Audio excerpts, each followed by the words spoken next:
Hey, we're Chris and Jamie Bailey, Christian counselors and marriage coaches with Expedition Marriage, and we're going to start off a 4-part series of bad marriage advice. Yes, and the first one is, I know you all have heard this, especially in the Christian field, is don't go to bed angry. Yes. Right? And they get that from Scripture. Yep. Or they think they get it from Scripture. They think that it's a misunderstanding of Scripture.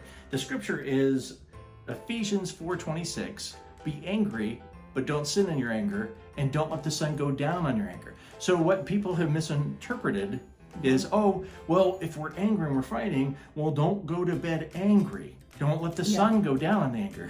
Well, yeah.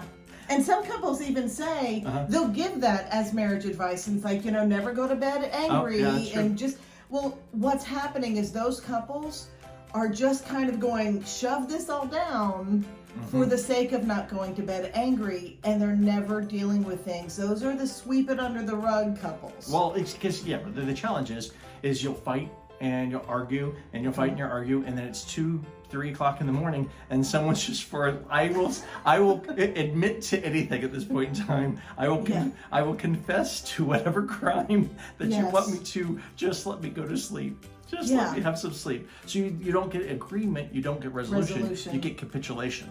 Right. And there's another scripture that goes along with that, and I love this translation in the New Living Translation. It's from Psalm 4:4, and it says, "Don't sin by letting anger control you. Think on it overnight and remain silent." And so what these scriptures are calling us to, honestly, is self-control and spiritual maturity. Yeah, because think about it. Back then, the Hebrew calendar, the day ended at sunset, right? So the sun already went down on the anger. So most fights, if you're like us, the arguments aren't starting until after. They're just getting lit up. It's 9, 10, maybe 11 o'clock, midnight, till they really start going. So the sun's already gone down. So what you have then is you have until evening the next day to get it resolved. So the point of that is, so you can go to sleep, and then as what Psalms is saying is, think about it. Yeah, ponder it. Other versions are ponder it in your heart. So it's basically saying, calm down. Yeah.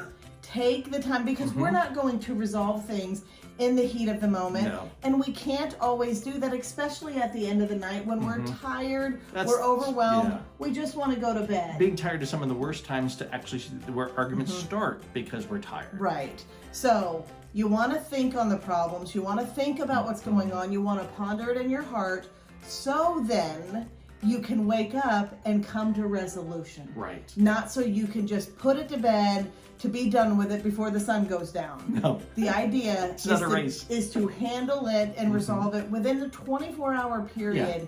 Bring it back up. Make sure you're resolving it. Absolutely. Yeah, so spiritual maturity and self-control is the goal here. Not just when the sun goes down, put all your problems to bed. That's not what we're looking for. So stay tuned for the next 3 mini parts of this series on bad marriage advice, and don't forget to hit that subscribe. Enjoy the journey.